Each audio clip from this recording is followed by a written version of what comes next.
tadi. Nah, sekarang sifat magnetiknya bagaimana? Sifat magnetiknya pasti akan dipengaruhi oleh pengisian elektronik tadi. Seperti kita contohkan tadi, ada jumlah elektron D yang sama, tapi satunya bisa diamagnetik, satunya bisa paramagnetik, karena bergantung pada apakah dia naik ke atas atau dia berpasangan di bawah. Ini enggak terlalu kelihatan ya PPT-nya ya, bagian gambarnya ini. Tadi kayaknya sudah saya koreksi, tapi ternyata masih seperti ini bawaan daripada picture-nya. Coba kita bandingkan di sini. Di sini COF6 3- sama CONH3 6 3- masih kelihatan sedikit. Yang F ini pasti medannya lemah, yang NH3 ini medannya lebih kuat. Jadi yang lemah ini dia akan berpasangan, akan naik dulu, berarti 1 2 3 naik ke atas 4 5, baru kemudian berpasangan di bawah 6. Berarti yang tidak berpasangan ada 4. Sedangkan yang strong field, maka dia kalau naik nanti energinya tinggi. Jadi dia mengisi pertama paralel 3 dulu, 1 2 3, yang selanjutnya akan berpasangan di bawah. Atau di sini kita lihat berpasangan semua ya. Jadi kemudian menghasilkan yang dia magnetik. Jadi sebenarnya energi yang untuk eksitasi ke atas itu dibandingkan dengan energi pemasangannya, dia lebih terlampaui yang mana? Kalau energinya tinggi, berarti pemasangannya lebih mudah terjadi. Energi pemasangan biasanya disimbolkan dengan P. Di situ ada ya P. Jadi kalau untuk medan kuat itu 10 degi atau energinya akan lebih besar daripada P. Jadi pilih mana? Pilih pairing di bawah, berpasangan di bawah. Tapi kalau medan lemah, maka 10 degi-nya lebih kecil dari P. Energi untuk naik ke atas itu lebih rendah daripada energi untuk berpasangan. Jadi dia akan memilih naik ke atas daripada berpasangan. Dari sini bisa kita lihat bahwa pengisian itu akan mempengaruhi sifat magnetiknya. Ini sebenarnya sama dengan teori ikatan valensi kemarin. Jadi, teori ikatan valensi dan teori medan kristal itu bisa digunakan untuk memprediksi kemagnetan atau menjelaskan kemagnetan dari suatu senyawa kompleks. Apa hasilnya akan sama, Bu? Untuk senyawa yang sama, kamu kerjakan dengan teori ikatan valensi, dengan medan kristal, itu juga akan sama hasilnya. Ini contoh lagi, misalnya D4, D5, D6, D7. Coba lihat D4 dulu. D4 tadi medan lemah dan medan kuat. Mana yang lemah? Yang atas apa yang bawah? Yang beda energinya lebih besar dari pairing itu adalah medan kuat. Kalau energi ke atasnya lebih kecil daripada P, pemasangan itu pairing tadi, maka dia adalah medan lemah. Yang bawah itu medan lemah, yang atas itu yang bawah itu medan kuat, yang atas itu medan lemah. Atau yang medan kuat itu adalah low spin, tadi yang semakin dia magnetik karena berpasangan. Yang medan lemah itu adalah high spin atau yang banyak tidak berpasangan. D4 kita lihat. D4, elektron keempat itu akan mengisi di T2G. Elektron keempat akan mengisi di T2G ya. Terus kemudian elektron, kalau medannya dia lemah, maka elektronnya kemana? Sebentar, ini sama enggak ini jumlah elektronnya ini?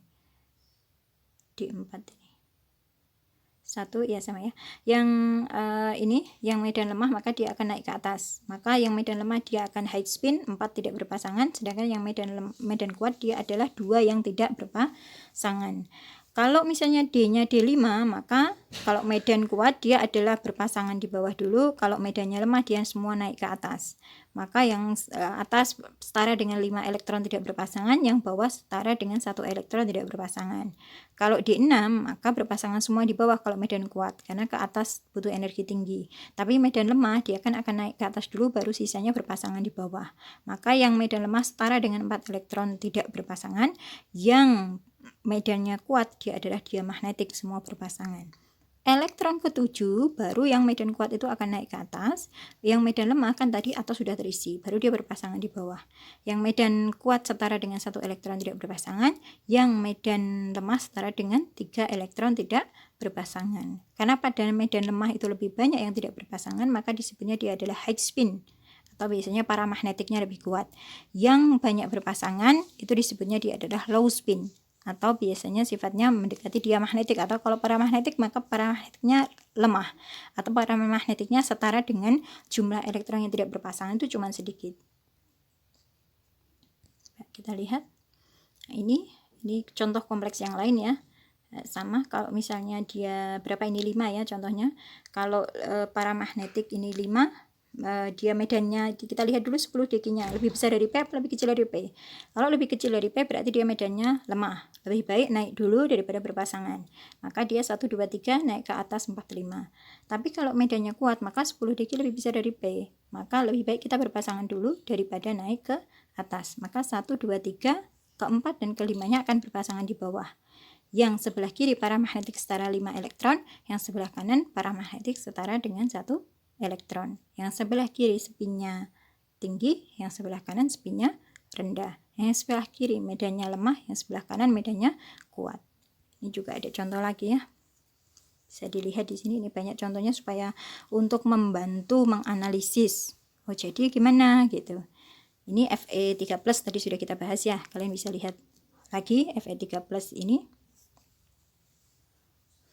Fe3+ ini dia berarti kalau Fe2+ itu D6, kalau Fe3+ berarti D5. D5 berarti seperti yang atas tadi ya. Digambar seperti yang atas atau digambar seperti yang bawah sama saja. Nah, ini CR ya. CR tadi kalau antara yang high spin naik ke atas dulu sama yang low spin D4 tadi. Sudah sama contohnya dengan tadi.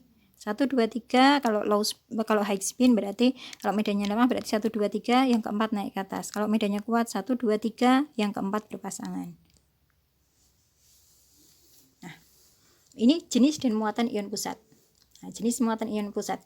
Jenis ion pusat tadi jenis ion pusat tadi belum disinggung, di sini baru ya.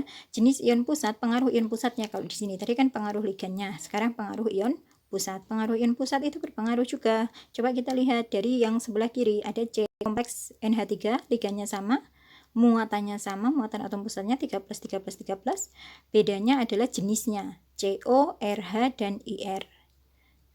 Nah, berapa beda tingkat energinya? Nah, di situ yang CO, kompleks CO 296, kompleks RH 406, kompleks ini IR, iridiumnya adalah 490. Berarti yang paling kuat adalah medan kristal dari iridium. Dari ini kenapa diperbandingkan ini? Ini adalah dalam satu golongan. Kalau kamu cek di logam transisi ini berada di dalam satu golongan. Jadi dari dalam satu golongan atas ke bawah ini kita bisa lihat bahwa medan kristalnya ternyata semakin kuat. Apa penjelasannya ini? Dalam satu golongan unsur transisi dengan muatan atom pusat yang sama, medan kristal akan semakin kuat. Penjelasannya berdasarkan muatan inti efektifnya. Muatan inti efektif dalam satu golongan di logam transisi itu, dia akan menjadi semakin besar. Kalau muatan inti efektifnya semakin besar, interaksi elektrostatis antara ligan dan logam itu juga akan semakin besar. Interaksi elektrostatisnya semakin besar, berarti medannya semakin kuat. Itu kalau kita membandingkan jenis dari ion pusat. Muatan inti efektif di situ ada rumusnya ya. Insya Allah kalian sudah pernah mendapatkannya di materi kuliah yang lain, yaitu ZF muatan inti efektif sama dengan muatan inti dikurangi efek perisai atau efek shielding. Bisa dicek lagi di materinya. Semakin kecil efek perisainya, maka muatan inti efektifnya tentu akan semakin besar. Interaksinya akan semakin kuat. Sekarang jenis atom pusat tadi sudah tersinggung di tabel sebelumnya. Ini contohnya adalah antara Fe2+ dengan Fe3+. Dengan catatan ligannya harus sama loh ya. Ligannya harus sama, jumlahnya juga harus sama. Jadi yang berbeda hanya muatan daripada atom pusatnya. Dari sini antara Fe2+ dengan Fe3+, mana yang medan kristalnya lebih besar adalah yang Fe3+. Bilangan oksidasi yang semakin tinggi akan memberikan muatan atom pusat yang semakin tinggi, interaksi elektrostatisnya akan semakin tinggi, medannya akan semakin kuat.